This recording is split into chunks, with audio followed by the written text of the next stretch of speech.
uh, next topic should be parser generator. It is nothing but the concept I discussed in first unit last part, lex tool concept. Like that, in lex tool we are discussing about for lexical analysis we are using one tool that should be called as a lex tool. Like that, here in syntax analysis we are using some tools to view and the working procedure of that syntax analysis should be shown. That should be called as a parsers generators. In parsers generators, so many tools are used. In one of such tool can be called as a yak tool. So here this yak tool will provide how the syntax analysis phase should be working in our program. So here yak is nothing but a why it is called yak means yak is nothing but a yet another C compiler. So combine all these things should be called as a yak, YACC. This yak tool is used to explain the syntax analysis part in a programmatical manner. Okay, it's basically these all things are called these all things are belongs to Unix utility. Like that, lex tool is also Unix utility. This should be executed in uh, uh, in Unix platforms only.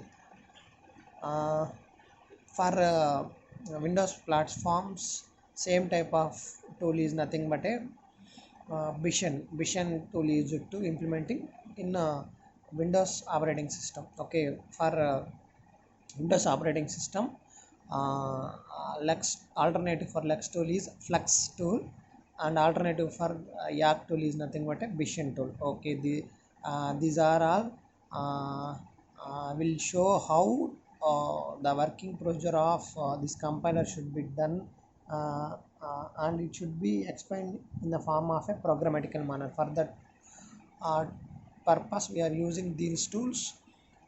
Based upon these tools we will develop program and run that one, and it will give the working procedure of the syntax analysis.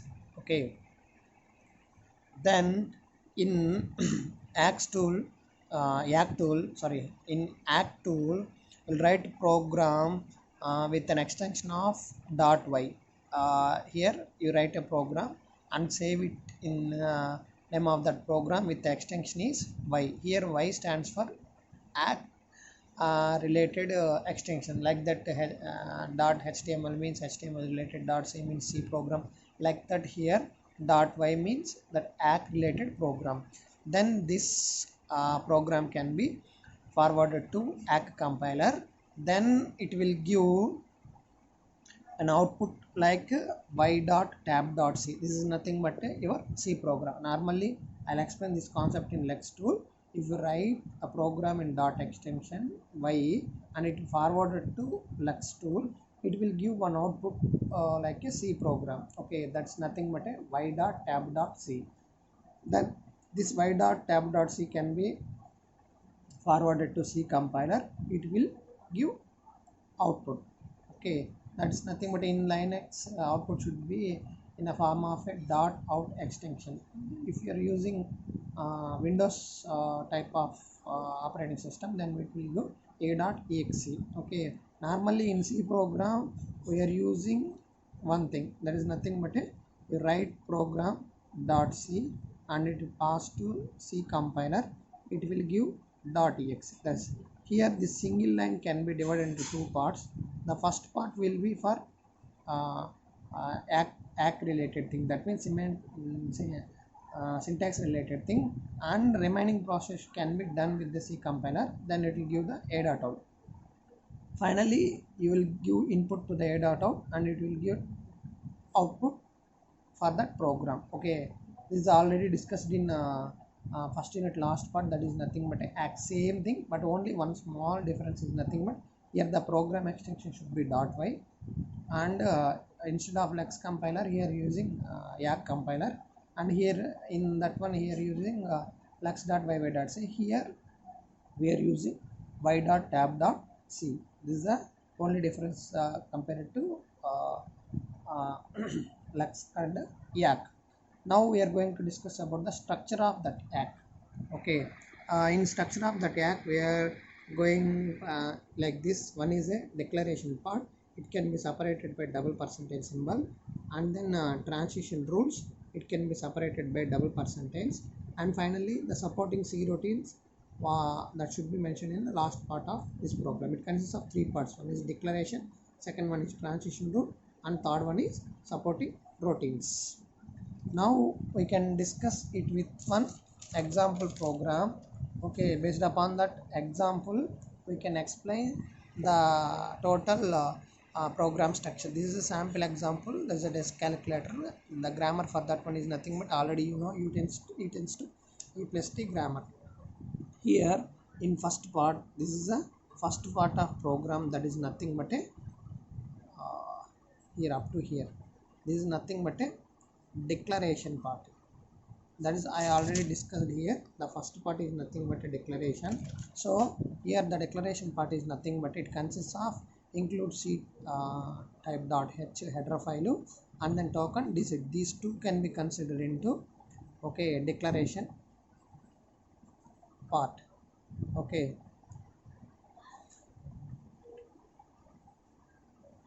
after declaration part it can be separated by two percentage symbols.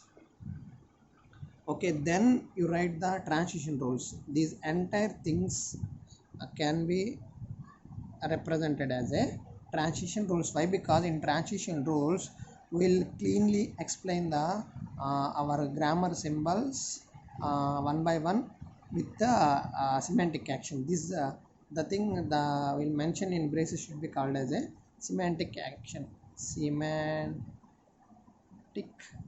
action.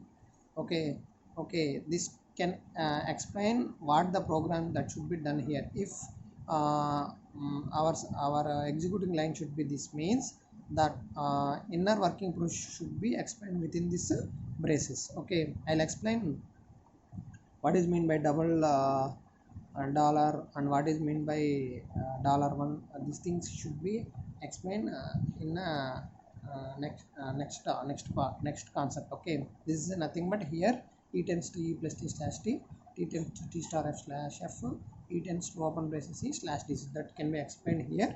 So this is a line for printing the statement. For that reason that line will be called as a the here root element is nothing but e. For that reason here root element slash n. That means finally the output should be goes to root and root should be displayed on your screen. For that reason expression slash n.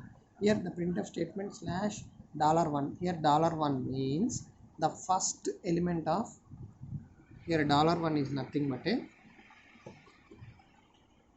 first element of this line. That's why it should be indicated as a $1. Here double dollar is nothing but a root element. Whatever the root element that should be indicated by double dollar. Here double dollar equal to first element $1 plus third element $3. Here this plus is nothing but a terminal. For that reason there is no replacement of that one. In that case it should be directly placed here. $1 and dollar should be changing by the values whatever you supply to that one. For that reason it should be indicated a $1 and second one it should not change. For that reason same thing it should be placed here and $3. Third element it should be changing. For that reason okay by whatever the values that you share that should be indicated a numbering sequence and it should be ended by semicolon. In second thing expression tends to t, sorry e tends to t, that is my expression tends to a term. Here the double dollar is equal to simply $1. So direct notation. For that reason it should not be maintained here. This is equal to this. There is no external terms, addition, subtraction type, such type of things is not there. For that reason here it should not maintain any semantic action for that one. Here directly term value will be copied to the expression. For that reason here should not maintain. If you need to maintain means simply double dollar equal to $1 is a semantic action for this term. And then same thing should be happen for here. Instead of plus, here using star. Again this is a $, that's my root element, that means the starting element, production starting symbol. And then term is the first one, that's indicated $1 and star, and the factor should be indicated by $3. Same thing like that here also, we need not maintain. And next one, here factor equal to open braces expression, closure braces slash digit. That is nothing but a, I'll already shown in your grammar, it should be there. So for that reason, first the factor is a nothing but a head of the production. For that reason, here it should be indicated as a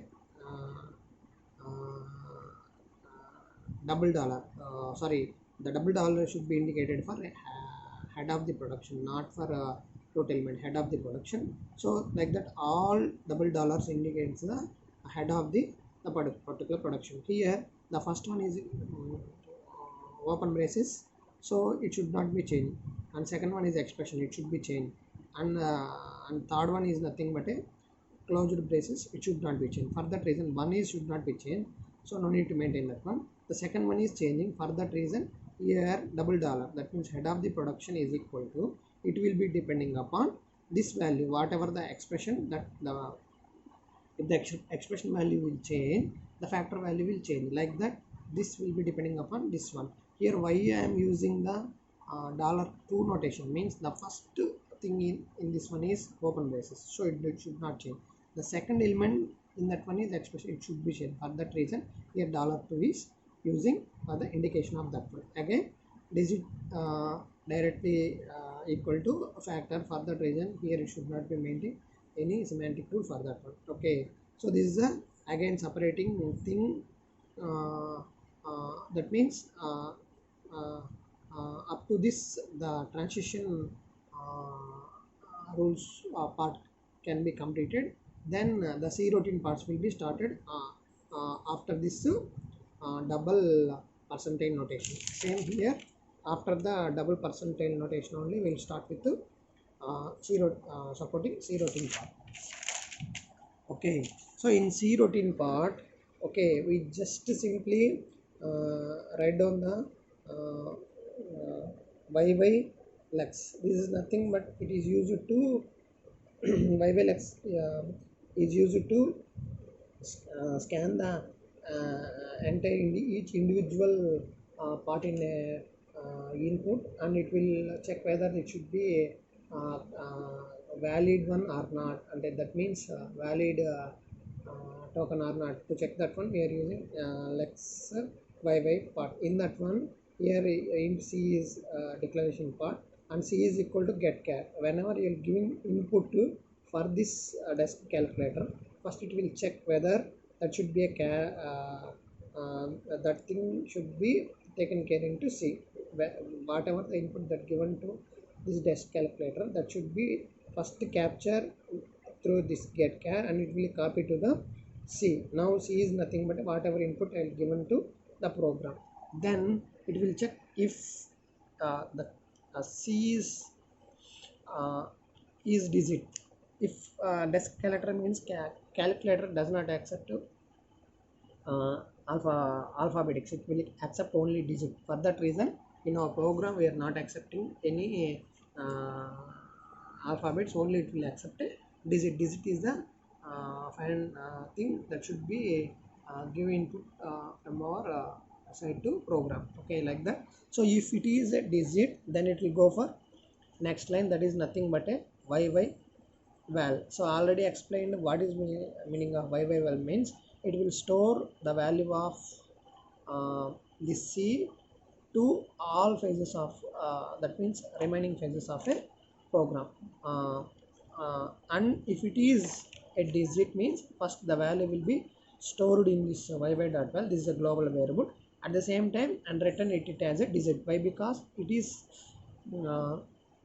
C is not a alphabet, it is a digit. For that reason, the given input is a digit, it will match with the digit token. For that reason, it's a valid one, and it will be the C will be returned to the R scale. Like that, the thing will be processing in a third part, that is nothing but a C routine part. In C routine part, it will check based upon C program structure, it will check whether the given input should be a valid token or not. That should be checked through this one. Okay, this is a sample example for that one. Right now, I'll discuss the points of three parts of your yeah this Yak tool. There's a three parts of them. Right now, up to now, I am discussing about just program. Uh, then I am discussing about whatever I discussed up to now in program, that should be in a proper lines format. Here in declaration part, we have two sections is there. That is the first one is nothing but a declaration of C programs. That should be hash include C type dot h. Why I am using hash include C type dot h means this is a header file to check whether the given input should be either is digit or is alphabet, is letter, is digit, is alphabet, is alphanumeric. Like that, for checking purpose, all predefined functions should be there in C type header. For that reason, it will be included in a header section. And then later part of this one, it will be declared the tokens in the grammar. Tokens in the grammar should be declared in the second part of declaration. That should be ampersand token digit. Here in program, the first part we are maintaining these two. Here the token digit will be declared. If it is matched with digit only, the input should be accepted. Our input should be accepted. Okay, like that. That's the thing that should be declared. That should be written in the declaration part. Here the declaration part, it can be two parts is there. First part is including the declarations and header files whatever needed to that one, and second one is nothing but a tokens related declaration. Whatever the tokens that should be implemented in our program should be maintained in second part of this declaration. After that one, we'll go for transition rules. In transition rules, we starts after of this double percentage symbol. Then here we are maintaining all the grammar related things in the form of a programmatical notation with the meaning of that should be mentioned with flower braces with a semantic action rule. Like that, the total our production thing should be explained in this semantic rule part. Here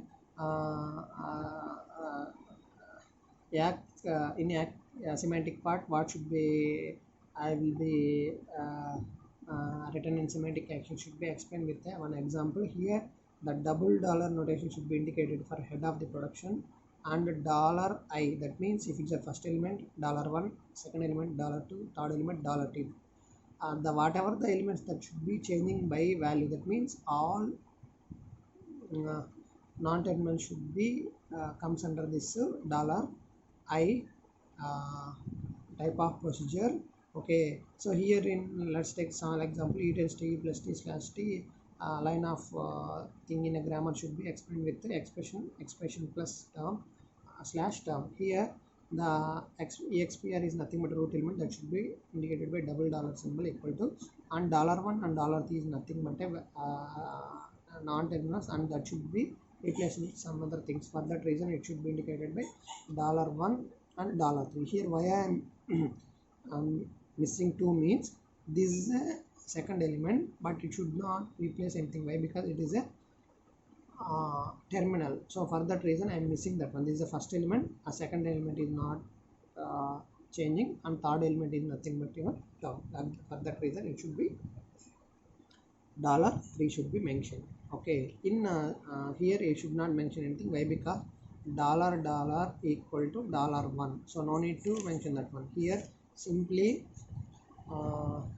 this term value should be copied to the expression, so no need any addition subtraction for that one. For that reason, we are not mentioning any semantic rule for that one. Okay, and last part is nothing but a supporting C routines. In supporting C routines, we will take the lexical analyzer yy.lex method to produce the to check whether the given input should be is a valid token or not. For that reason we are using yylex concept. In yylex method we are using the getchar method to capture the input stream, and and it will be copied to the one variable. Then check the given variable, that means C is consists of a digit or not. For that purpose here we are using one predefined method, that is nothing but a is digit. If it matches the is digit, that means the given input should be a digit, means then it will copy to the yy val, that means it's a global variable. The value should be copied to yy val, and then declare it should be a valid token, that is nothing but digit. Like that it will be returned to your program. So like that it should be checking all the inputs whatever given to the whatever input given to the this desk calculator. Desk calculator, if it is a valid, means it will check the addition, subtraction and everything, and it will given the result to by line statements whatever I discussed in before transition rule part of a program. Okay, if it is not a valid, that means it is not a digit, means it returns simply it's not a digit, and that should be written with a that should be written with a itself as a token name for that one. Like that it will be stored in a symbol table. If it is a valid digit, means the given program should be executed correctly. If it is not, means it should be taken in a symbol table with the name, and it's not suited for the if it is not suited for that one, means if it will be declared as an error. Like that the total ACK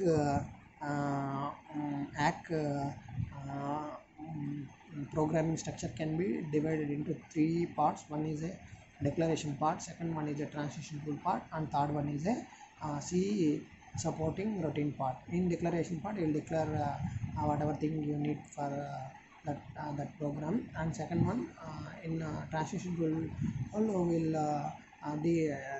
express the complete grammar productions in cleanly, and beside of that one will provide what are the meaning of that one also mentioned in that transition rules. After that one C routine part is there. In C routine part it will check whether the given input is in the proper manner or not. If it is proper manner, means it will accept that one. If it is not a proper manner, means it will indicate it as a error for that one. This entire thing is nothing but called as a parser generators. In parser generators, ACK is also a one tool. For that reason now we are discussing about this ACK tool. ACK is nothing but at another C compiler, that is the abbreviation for ACK tool.